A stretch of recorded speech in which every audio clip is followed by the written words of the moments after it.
diamond abrasives create a 15-degree fine edge used for precision slicing and cutting.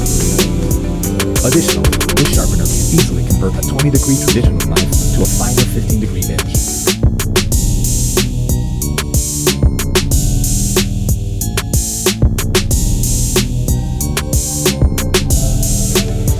Pull the blade through each side of guide number 1, slowly and smoothly, alternating each side about 3 to 4 times.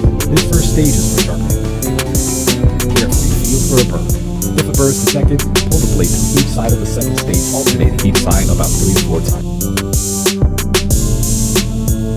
This second stage is ideal for honing the knife.